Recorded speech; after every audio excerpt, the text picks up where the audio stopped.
देखिए, आज हम टेंसर एनालिसिस का इंट्रोडक्शन देंगे। ठीक है, ये इंट्रोडक्शन पार्ट मतलब उसकी जो रूपरेखा होती है ना, उसके पास क्या क्या होता है। बोले वहाँ जब जाओगे तो वहाँ चाचा मिलेंगे, यानी चाचा होता है, फूफा मिलेंगे, ये मिलेंगे, उनके नाना मिलेंगे, उनके पैर छू लेना, कोई मामा है उनकी पैर छू। तो इस प्रकार से कुछ परिचय मिलेंगे। वही यहाँ पर भी है। तो पहली बार टेंसर का जो इस्तेमाल है आपका डिफरेंशियल में है, और आपके डिटर्मिनेंट में इस्तेमाल होता है, आपके वेक्टर में इस्तेमाल होता है, आपके वेक्टर स्पेस में भी इस्तेमाल है। ठीक है, तो टेंसर का इस्तेमाल हर जगह है। ठीक है, हमें जिन्होंने टेंसर पढ़ाई मिस्टर के पी गुप्ता साहब, वो इससे स्पेशलाइजेशन किए थे। The very good teacher of mathematics. मतलब हम तुम लोग तो पढ़े हुए हैं किसे, ए पी सर आई, मतलब ए पी सर ऐसे सर जो खुद अपने में सर लगा लेते। देखा होगा वो लोग बोर्ड लगाएंगे फलाने सर, सर टाइटल दिया जाता है। हम लोग अपना टाइटल, अपना परिचय ही देते हैं, मैं एपी सर बोल रहा हूँ, तो सर क्यों लगा रहे हो, यू आर नॉट सर।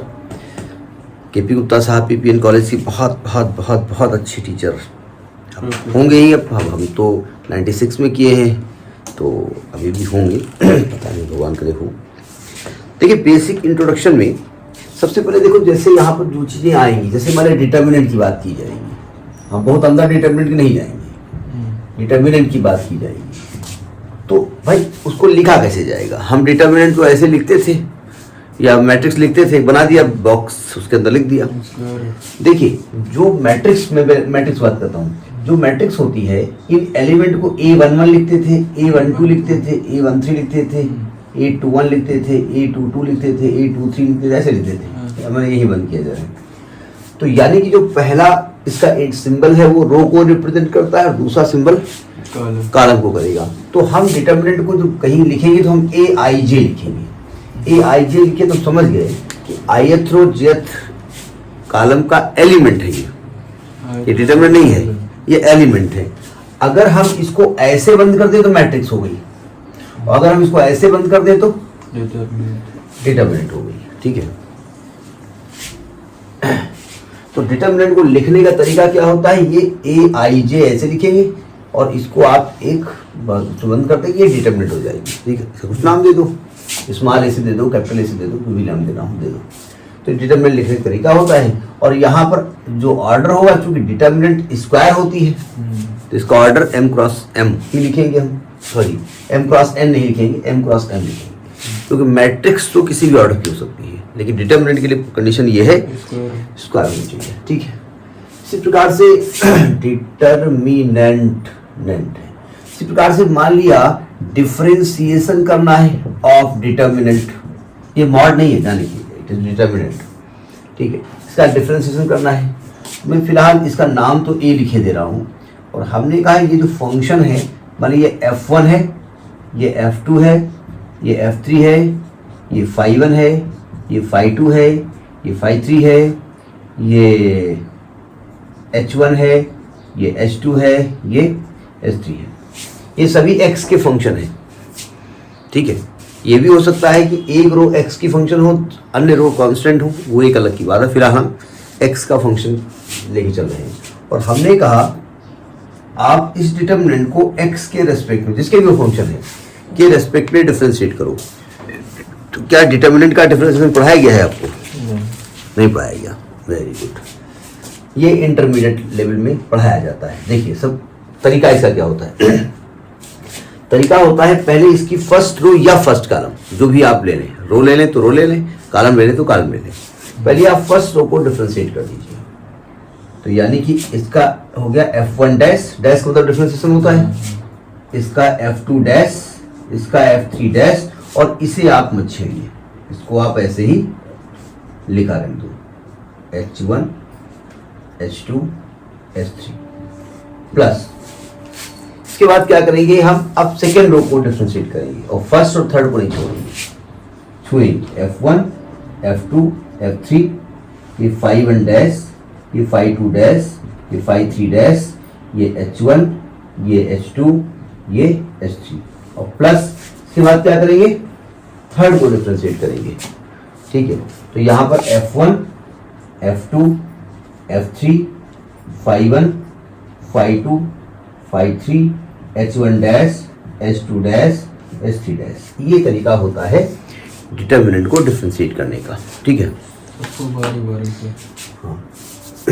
अब सिंपल सी बात है, अगर एक रो फंक्शन ऑफ एक्स की है, दूसरी रो कांस्टेंट है, तीसरी रो कांस्टेंट है, तो भाई ये तो होगा डिफरेंशिएशन, लेकिन इसको जब करेंगे तो 0 0 आ जाएगा, कांस्टेंट का डेरिवेटिव। यहाँ करेंगे तो ये 0 आ जाएगा। तो आप जानते हैं डिटर्मिनेंट में अगर कोई भी एक कंप्लीट रो या कंप्लीट कॉलम 0 होता है तो उस डिटर्मिनेंट की वैल्यू भी तो यही केवल मिलेगी, वो 0 हो जाएगी। तो ये डिटर्मिनेंट को डिफरेंशिएट करने का तरीका होता है, ठीक है। अब इसमें पार्शियल डेरिवेटिव भी हो सकता है, पार्शियल आपने पढ़ा नहीं, यानी यही दिक्कत है सेमेस्टर 5 में। लेकिन अच्छा हो क्या रहा है, ग्रेजुएशन में कल एक सोच रहा था, एक लोगों से यहीं बैठा हुआ था, जो प्योर बीएससी कर रहे हैं, जो मेरा अपना ऑब्जर्वेशन है, उसका 70% लड़का किताब भी नहीं छूता। और पिताजी क्या बताएंगे, वो पूछा जाएगा लड़का क्या करता है, बीएससी करवा दिया रहा है, फिर वो बीएड करवा दे भी, टीजीटी वगैरह वगैरह ठींगा नहीं होगा। भाई टीजीटी की वैकेंसी निकलेगी तो उनका सिलेक्शन हो जाएगा। भैया सिलेक्शन में एक प्रोसेस होता है, आप 300 सीटें होती हैं और 2 लाख लड़का बैठता है, 1 लाख लड़का बैठता है। 1 लाख में 1000 लड़का सेलेक्ट किया गया, 900, फिर इंटरव्यू होगा। अब इंटरव्यू थोड़ी अप्रोच हो तो वो हम नहीं जानते, तो बिना इंटरव्यू की भी होता है। रिजर्वेशन में लग गए, नहीं रिजर्वेशन एक अलग चीज है, उसका उसकी अलग पोस्ट होती है। रिजर्व में लग गया ना कि अगर एक हटे तो तुमको डालेंगे इससे। नहीं वो भी इंटेलिजेंट आपसे है, तो इसलिए भाई आप बीएससी करिए, लेकिन ठीक ठाक करिए। तो आईएएस फेल है, आप अगर बीएससी कर रहे हैं ठीक ठाक कर रहे हैं तो ये इंजीनियरिंग वाला फेल है। जैसे भाई आप बीएससी करिए, एमएससी करिए, पीएचडी करिए, नेट करिए, प्रोफेसर 2 पीरियड पढ़ाता है, प्रोफेसर शान से जाता है, डीएम भी सलाम ठोक रहा है, तो ठीक ठाक रेस्पेक्ट देगा। अगर कहीं आप जाएंगे एंड प्रोफेसर आप बनारस हिंदू यूनिवर्सिटी बेचू, तो भाई डीएम एक बार सीट छोड़ देगा, एक बार 2 मिनट के लिए सर बैठिए। तो ये सम्मान होता है, क्या बताएं। अब एक आता है जैकोबियन, अब ये नाम आपने सुना नहीं होगा, जबकि ये बीएससी सेमेस्टर 2 में जैकोबियन। अच्छा, पार्शियल डेरिवेटिव भी यहाँ यूज किया जाएगा, उसको ले बता दें क्योंकि आप नहीं बता दीजिए कैसे होता है। देखिए नहीं ऊपर यहाँ बताया जा रहा, तो ऊपर बताने में तो ज्यादा ऊपर चला जाता है ना भाई। आपकी जो दूसरी मैथमेटिक्स उसमें क्या हुआ, अब एक ऊपर बताने में बीएससी सेमेस्टर 2 घुस गया करके, तो फिर वहां जाओ, बिना उससे समझ में नहीं आएगा। देखो इसमें होता क्या है कि जैसे माने कोई फंक्शन ऐसे लिखा हो, x² + y² + 2xy ऐसे लिखा हुआ है, यानी ये फंक्शन x का भी और y का भी। हम इंटरमीडिएट में जो पढ़े हैं उसमें x का फंक्शन पढ़े, सिंगल वेरिएबल, यहाँ 2 फंक्शन हो गए जाकर के। तो अब हम इसमें x के रेस्पेक्ट में जब डिफरेंशिएट करेंगे तो y को साइलेंट रहना पड़ेगा, यानी y विल बी कांस्टेंट। तो यहाँ पार्शियल डेरिवेटिव होता है, तो पार्शियल का सिंबल होता है डेवर f/डेवर x। इसको 90% लोग डेल पढ़ते हैं, लेकिन मैं उन 90% में नहीं हूं, मैं डेवर ही पढ़ता हूं, क्योंकि डेल ये सिंबल होता है, ये डेल होता है, ठीक है, ये डेवर होता है। इसका मतलब आप किसके रेस्पेक्ट में कर रहे हैं, यहाँ पर x के रेस्पेक्ट में, y कांस्टेंट है, तो जहां पर अकेला x 2x हो गया, ये 0 हो जाएगा, क्योंकि यहाँ तो कांस्टेंट है। लेकिन यहाँ पर जो 2y है वो कांस्टेंट नहीं है, कोफिशिएंट है, तो 2y लिखा रहेगा और x का 1 हो जाएगा। अगर आप y के रेस्पेक्ट में करेंगे तो y के रेस्पेक्ट में डिफरेंशिएशन होगा, लेकिन x और x को यहाँ पर कांस्टेंट ट्रीट किया जाएगा, तो इसका 0 हो जाएगा, y² का 2a हो जाएगा, यहाँ पर 2x हो जाएगा, y का 1 हो जाएगा। तो ये पार्शियल डेरिवेटिव कहलाता है।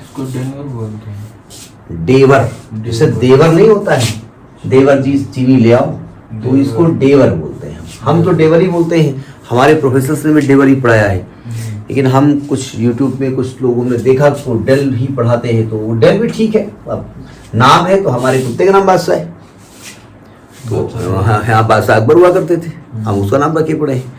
खैर इसमें एक जैकोबियन आता है, क्या होता है, अगर u1 u2 up to un ये फंक्शन है x1 x2 up to xn के, यानी u1 भी फंक्शन है x1 x2 xn का, ये सेमेस्टर 3 में है, अभी जो पढ़ा रहे हैं उसके सिलेबस में है, ठीक है। तो हम क्या करते हैं, इसका जैकोबियन बोला जाता है Jacobian of u1 u2 up to un with respect to x1 x2 up to xn। ये बोलने का तरीका लिखते हैं, देखो डेवर यहां लिखेंगे u1 u2 up to un upon डेवर x1 x2 up to xn। कोई डेल बोले तो मतलब उसमें कंफ्यूज ना हो सकता है। अब देखिए ध्यान से, इसका तरीका होता है डिटर्मिनेंट। पहले u1 को x1 के रेस्पेक्ट में, u1 को x2 के रेस्पेक्ट में, u1 को xn के रेस्पेक्ट में, ऐसे लिखा जाएगा। डेवर u1 अपान डेवर x1 डेवर u1 अपान डेवर x2 अप टू डेवर un अपान डेवर xn। ये हो गया। u2 का नंबर आएगा डेवर u2 अपान डेवर x1 डेवर u2 अपान डेवर x2 डेवर u2 अपान डेवर xn। इसी प्रकार से u3 का नंबर आएगा, u4 का नंबर आएगा, लास्ट में un अपान डेवर x1 डेवर un अपान डेवर x2 अप टू डेवर un अपान डेवर xn। अब आप कहेंगे लिख तो दिया, आप इसको एक्सपेंड कैसे करेंगे आपकी मर्जी, हमारी जिम्मेदारी थोड़ी है तो आपकी, ठीक है। ये केवल थोड़ा सा टेंसर में यूज कहीं कहीं हो जाता है, इसलिए उसका इंट्रोडक्शन दिया जा रहा है, ठीक है। हो गया। अब यहाँ पर एक वर्ड आता है इंडिसेस, इसको जैकोबियन कहते हैं। जैकोबियन, एक्चुअली जैकोबी ने इसके बारे में बताया था, इसलिए उन्हीं के नाम से इसका नाम रखा गया है जैकोबियन। अब यहाँ पे कुछ लोग ज्यादा वर्क करते तो होता वाजपेयियन, शुक्लायन, दीक्षियन, मिश्रायन, अभी अब क्या होता है। एक यहाँ पर आता है अगला टॉपिक मैं डिस्कस करने जा रहा हूँ, इंडिसेस। इंडिसेस का नाम तो सुना होगा, सुना है। कहाँ सुना है? पापा पेपर बनाते थे उसमें, पेपर बनाते थे वो तब सुना है, अभी आपको नहीं मालूम इंडिसेस क्या होती है। क्लास 10th में आपको इंडेक्स पढ़ाया गया है, 5 की पावर 2 है तो इसको इंडिसेस कहा जाता है, जो पावर में लिखा होता है इसको इंडिसेस कहते हैं। बहुत बेसिक है, बेसिक नॉलेज होना चाहिए। देखिए यहाँ पर इंडिसेस जो लिखे जाएंगे वो मान लीजिए आपने ऐसे लिखा, एक के ऊपर एक इंडेक्स ऊपर लगा दिया, एक इंडेक्स नीचे लगा दिया, ऐसे लिख दिया आपने, या दोनों ऊपर लिख दिए दोनों नीचे लिख दिया, ऐसे मान लिख दिया आपने। तो इसमें जो ऊपर लिखते हैं उसको हम, जो आई है इसको कहते हैं सुपरस्क्रिप्ट। सुपरस्क्रिप्ट कंप्यूटर में भाषा आती है, सुपरस्क्रिप्ट कहा जाता है, ठीक है। इसको कंट्रावेरिएंट इंडेक्स भी कहते हैं, इसका दूसरा नाम है कंट्रावेरिएंट इंडेक्स भी कहते हैं। और जो नीचे इंडेक्स लिखी हुई है उसको कहते हैं सबस्क्रिप्ट, इसको कोवेरिएंट इंडेक्स भी कहते हैं, कोवेरिएंट इंडेक्स भी कहा जाता है। तो ये तो इंडिसेस हुई जाकर की, ठीक है। अब यहां पर भी इंडिसेस के, ये पहली बात, सुपरस्क्रिप्ट इसके अंदर क्या आई और सबस्क्रिप्ट आई। दूसरी बात यहां पर आती है कि real and dummy index, real and dummy indices. उस दिन जब आप मॉडल पेपर लेके आए थे तो उसमें ये सबसे पहले हेडिंग यही थी, डमी इंडेक्स बारे में देखा गया था। अगर किसी भी एक्सप्रेशन में कोई इंडेक्स एक बार अपीयर हो तो उसको रियल इंडेक्स कहते हैं। लिखा हेडिंग लिखिए, सॉरी इसमें लैंग्वेज लिखिए, if any index appears once in the expression,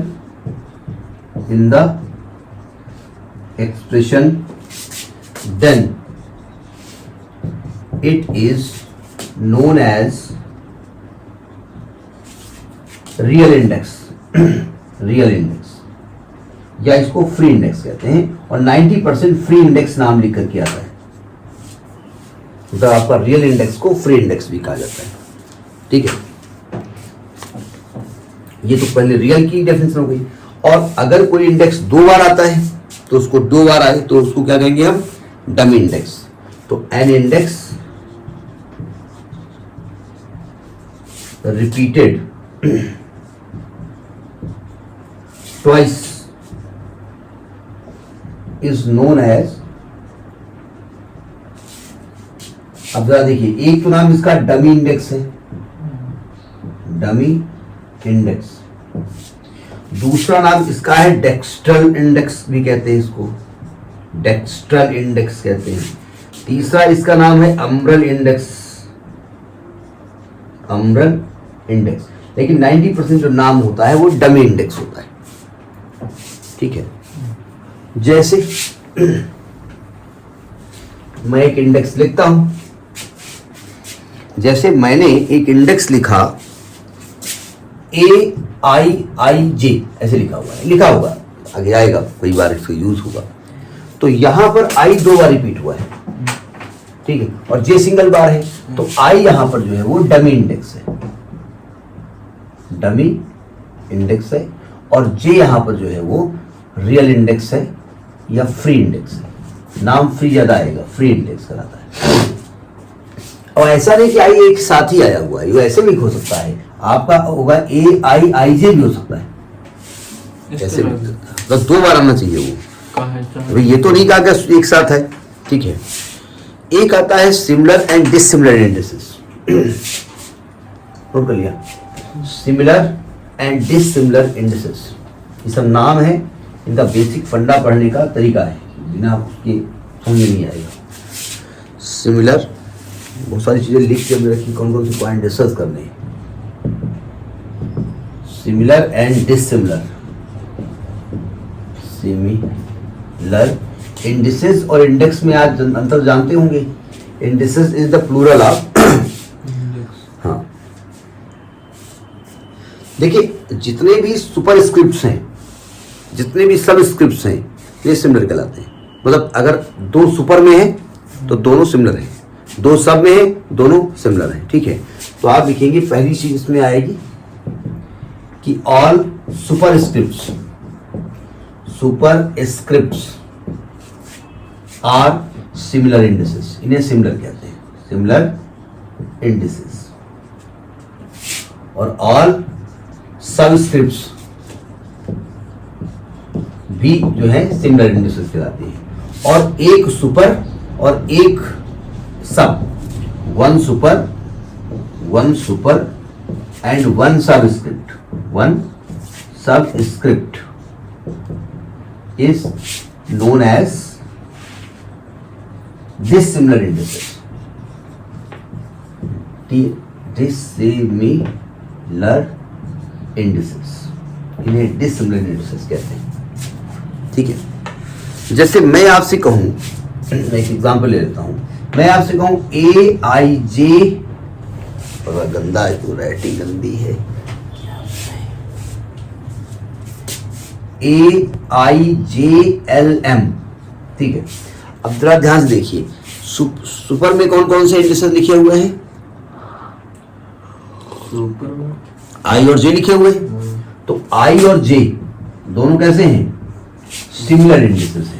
कैसे हैं? सिमिलर इंडिसेस हैं। L और M कैसे हैं? सिमिलर इंडिसेस हैं, क्योंकि या तो दोनों सबस्क्रिप्ट हो या दोनों सुपरस्क्रिप्ट हो। लेकिन अगर I और L ले लें, एक ये ग्रुप ले लें, I और M ले लें, या J और L ले लें, या J और M ले लें, एक ऊपर की एक नीचे की, इसको हम कहेंगे डिसिमिलर इंडिसेस, डिसिमिलर इंडिसेस, इन्हें हम डिसिमिलर इंडिसेस कहते हैं, ठीक है। तो ये होता है सिमिलर इंडेक्स क्या होता है और डिसिमिलर इंडेक्स, मतलब टेंसर को पहचानने के लिए, टेंसर के बारे में जिन चीजों का इस्तेमाल होता है, ठीक है, वो चीजें यहाँ पर है। जैसे दूल्हा को सजाने के लिए क्या क्या चाहिए, तो वो चीजें आएंगी, तो टेंसर को सजाने के लिए इन चीजों की जरूरत पड़ेगी, बिना इनके टेंसर आप नहीं समझ सकते। एक आता है आइंस्टीन समेशन कन्वेंशन, अगला पॉइंट है Einstein's, EINSTEINS, Einstein summation convention.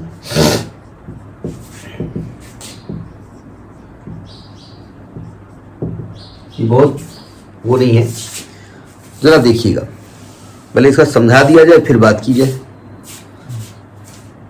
जैसे कहीं पर, एक मैं एग्जांपल लेता हूं, कहीं पर A11 लिखा हो प्लस A12 लिखा हो प्लस A13 लिखा हो, सॉरी A11 लिखा हो, A22 लिखा हो, A33 लिखा हो, अप टू ANN लिखा हो, ठीक है। और इसको समेशन के फॉर्मूले में लिखना चाहें तो आप लिखेंगे सिग्मा, एक मिनट, क्या फायदा है इसमें, A1 B1 लिखा हो ऐसे, A2 B2 लिखा हो, A3 B3, वो सिंगल थे तो सिंगल थे ना, प्लस AN BN लिखा हो। तो इसको हम चाहें तो AI BI लिख सकते हैं और sigma I varying from 1 to N लिख सकते हैं। ये लिख सकते हैं, लिख सकते हैं। ये I क्या कहलाते हैं? डमी। डमी सुपर सब तो ही है, ये सब है, लेकिन दोनों सेम है तो इसको हम डमी इंडेक्स कहते हैं। आइंस्टीन साहब ने कहा कि अगर कोई डमी इंडेक्सेस दिया हुआ है तो वो समेशन में ही आएगा, मतलब आपको ये सिग्मा लगाने की जरूरत नहीं है। आप अगर डमी इंडेक्स है AII लिख देते हैं, सॉरी AIBI लिख देते हैं, तो इसका मतलब ही वो एक्चुअली A11 A12 वो लिखने का तरीका है ना, वो मैट्रिक्स का और बिल्कुल जबान पे है तो वही आ जाता है। तो ये जो डमी होता है वो अपने आप समेशन कन्वेंशन में आता है, उसमें सिग्मा लगाने की जरूरत नहीं है। यानी क्या लिखा है, अ डमी इंडेक्स इंडिकेट्स, यानी इसका मतलब आइंस्टीन साहब ने कहा कि अ डमी इंडेक्स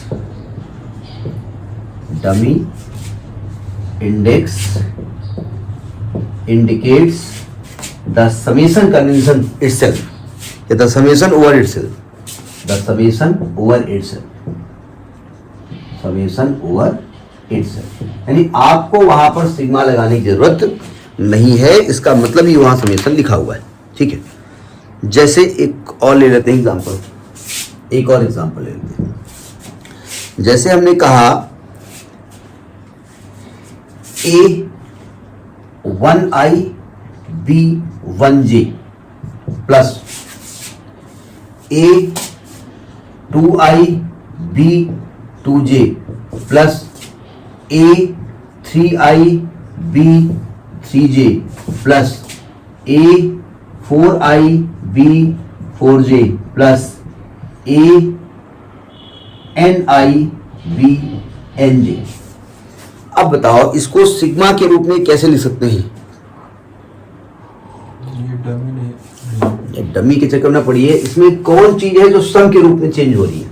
पहले टर्म में 1 है तो दूसरे में 2 है तो तीसरे में सम वही तो लगाएंगे ना भाई। AI यहाँ भी है, AI यहाँ भी है, AI है तो फिक्स है, AJ यहाँ है, AJ यहाँ, AJ यहाँ तो फिक्स है।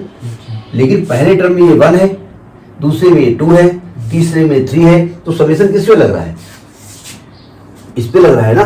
तो इसको हम लिख सकते हैं सिग्मा A। अब I तो चूंकि इस्तेमाल हो चुका है इसलिए I तो नहीं लिखेंगे, तो हम लिखेंगे KI BKJ और K की वैल्यू हम 1 से लेकर के N तक लिखेंगे। समझ में बात? अब आइंस्टीन सामने बैठे तो 2 घंटा मारा उन्होंने,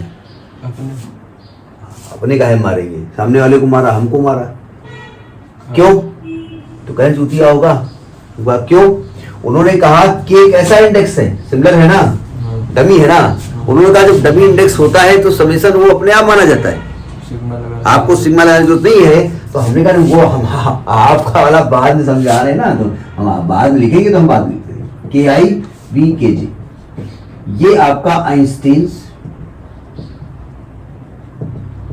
समेशन कन्वेंशन है, शॉर्ट में लिखे जाते हैं, पढ़ेगी पढ़िए। ये आइंस्टीन साहब ने बताया था, ठीक है। अब सिंपल सी बात है, के जगह कुछ भी लिख सकते हो आप, यहाँ लिख दो, के को लिख दो, एम लिख दो, जो आपका पसंद हो, ठीक है। समझ वाली है। अब एक आता है क्रोनिकल डेल्टा। क्रोनिकल साहब एक मैथमेटिशियन थे। हमने कहा जितने मैथमेटिशियन थे अपना अपना नाम दे दिए उठा करके। अच्छा, ओम साहब थे, उनका बढ़िया था, जॉर्ज साइमन ओम था, SI यूनिट ओम, सीजीएस यूनिट साइमन, हाँ। न्यूटन ने कहा SI यूनिट न्यूटन। उनका खाना वाना बनाती होगी कोई मेट, उसका नाम डाइन होगा, वाइफ तो होगी नहीं, क्योंकि वाइफ के लिए समझ नहीं था, ठीक है। तो उन्होंने कहा साहेब वो खाना हम बनाई थन यो हमा नाम कहन dine, chronicle delta.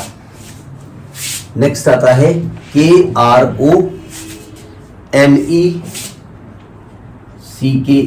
Chronicle delta. Chronicle. हाँ, यहाँ नेकर क्यों ना पढ़ना, पता चला इंडिया के भाषा में क्रोनिकल डेल्टा होता है। निकर जरा देखिएगा, डेल्टा। क्रोनिकल डेल्टा ये लिखा जाता है डेल्टा, तो दो डेल्टा होते हैं, एक ये डेल्टा होता है, एक है कैपिटल डेल्टा होता है, स्मॉल डेल्टा होता है। मैं इस ये क्रोनिकल डेल्टा है। तो क्रोनिकल डेल्टा इस प्रकार से बनता है, और जो इंडेक्स लिखे जाते हैं वो यहाँ पर आई लिख दो, आईजे लिख दो, आईजे लिख दो, यहाँ ऐसे आईजे लिख दो, ऐसे आईजे लिख दो, या ऐसे आईजे लिख दो, किसी तरीके से इसको लिखा जा सकता है। ठीक है, तो क्रोनिकल डेल्टा की जो वैल्यू है वो उन्होंने कही, देखो डेल्टा आईजे होता है, और इसकी वैल्यू क्या होती है, इसकी वैल्यू हमेशा 1 होती है if I is equal to J. अगर I is equal to J जब होगा इसकी वैल्यू 1 हो जाएगी, और अगर जब आई इज नॉट इक्वल टू जे होगा तो इसकी वैल्यू हमेशा 0 होगी। ठीक है, तो इसे हम कहते हैं क्रोनिकल डेल्टा। डेल्टा समय है। I doesn't equal to J। ठीक है, जरा एक चीज समझने की कोशिश करिएगा, हो गए हाँ। भाई क्रोनिकल डेल्टा एक्चुअली में क्या क्या लफड़ा है।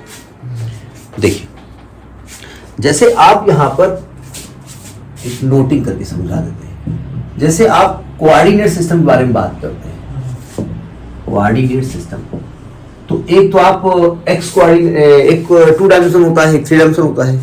तो 3 डायमेंशन में हम क्या करेंगे भाई, एक्स वाई जेड लिखते हैं। टेंसर में कह रहे हैं भाई कोऑर्डिनेट ऐसे लिखा जाएगा, x1 y1 z1, ये कोऑर्डिनेट 1 ऊपर लिखा होगा, नीचे नहीं लिखा होगा, नीचे x1 x2 किसी को इंडिकेट करने के लिए करते हैं। कोऑर्डिनेट सिस्टम में यहाँ x1 लिखा जाएगा, y को या ऐसे y1 लिखो, x1 लिख दो, x2 लिख दो और x3 लिख दो, ये लिख दो। ठीक है, ठीक है, ये ठीक है, यानी x को x1 लिखेंगे। तो जैसे आप डेवर x को डेवर y के रेस्पेक्ट में डिफरेंशिएट करना चाहते हैं, देखो x को x के रेस्पेक्ट y के रेस्पेक्ट करेंगे, तो x को y के रेस्पेक्ट करेंगे तो वैल्यू क्या आएगी, 0। यहां लिखा नहीं जाएगा डेवर x को कैसे लिखेंगे, x1 को डेवर x2 के रेस्पेक्ट कर रहे हैं, तो वैल्यू क्या होगी, 0। किसी भी फंक्शन का दूसरे के उसमें जो पार्शियल डेरिवेटिव तो 0 होता है। इसी प्रकार से अगर डेवर x अपान डेवर z निकालना हो तभी वैल्यू क्या होती है, 0। यानी इसको डेवर x1 अपान डेवर x3 करेंगे तो वैल्यू क्या होगी, 0। डेवर y अपान डेवर x करोगे, यानी डेवर y बोले तो x2 अपान डेवर x1 करोगे तभी 0 आएगी। X कांस्टेंट है भाई आप y को अगर किसी और के रेस्पेक्ट कर रहे हैं पार्शियल तो 0 हो जाएगी। डेवर y अपान डेवर z करोगे, यानी कि डेवर x2 अपान डेवर x3 करोगे तो वैल्यू 0 आएगी। डेवर z अपान डेवर x करोगे तो वैल्यू, जिसको डेवर x3 लिख रहा है, z को क्या लिख रहे हो, x3, x क्यूब नहीं है ये, अपान डेवर x1 तभी वैल्यू 0 आएगी। डेवर z अपान डेवर y करोगे तो यानी डेवर x3 अपान डेवर x2 करोगे वैल्यू 0 आएगी। ठीक है, XYZ नहीं लिखेंगे, X1 X2 X3 लिखेंगे। यानी अगर इन सबको we can write these expressions डेवर xi अपान डेवर xj, ऐसे लिख दिया आपने, और इसकी वैल्यू क्या आ रही है, 0 आ रही है। कब, जब i की वैल्यू j के इक्वल नहीं है। यही क्रोनिकल डेल्टा है। क्रोनिकल डेल्टा इसी को कहते हैं, एक्चुअली में ये क्रोनिकल डेल्टा है। ठीक है, इसका मतलब यही आपका डेल्टा आई जे, डेल्टा आई जे, तो वो यही बताना चाहते थे। इस प्रकार से लिखने का तरीका, चूंकि यहां पर इंडेक्स के रूप में लिखा जाता है कोऑर्डिनेट, इसलिए ऐसा लिखा जाएगा। ठीक है, तो यानी कि अगर हम तब करें, अगर हम क्रोनिकल डेल्टा के बारे में लिखना चाहें, अच्छा एक चीज और देख लो, अगर मैं कहूं कि डेवर x अपान डेवर x क्या होगा, यानी डेवर x बोले यहां तो x1 अपान डेवर x1 क्या होगा, तो 1 होगा। डेवर x2 अपान डेवर x2 क्या होगा, तो 1 होगा, 1 होगा। डेवर x3 अपान डेवर x3 होगा तो 1 होगा। तो आप यहाँ जो लिख रहे थे क्रोनिकल डेल्टा को, आप ऐसे नोट कर लिया ना, आप ऐसे तो लिख रहे थे, आप कह रहे थे कि डेवर एक्स आई अपान डेवर एक्स जे की वैल्यू 1 होगी कब, if I is equal to J, और 0 होगी if I is not equal to J. ये तो आप यहां शो कर रहे हो, और ये आप जानते भी हैं, बेसिक कंसेप्ट आपने पढ़ा हुआ है, ठीक है। यानी यही आपका क्रोनिकल डेल्टा है, डेल्टा आई जे। तो डेल्टा आई जे मतलब डेवर एक्स आई अपन डेवर एक्स जे, ये जो एक्स वगैरह है वैसे लिखा जाएगा, ठीक है।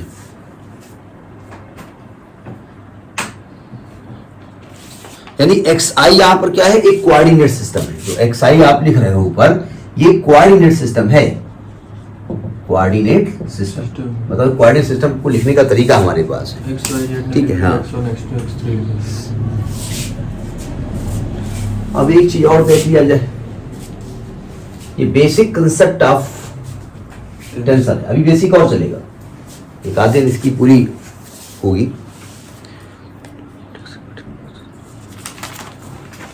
जैसे कहीं पर लिखा हो ऐसा कुछ, एक नोट लिखिएगा, यू ऐसे लिखा हो आई जे डेल्टा आई के, ये लिखा हो, डेल्टा लगा हुआ है, ठीक है।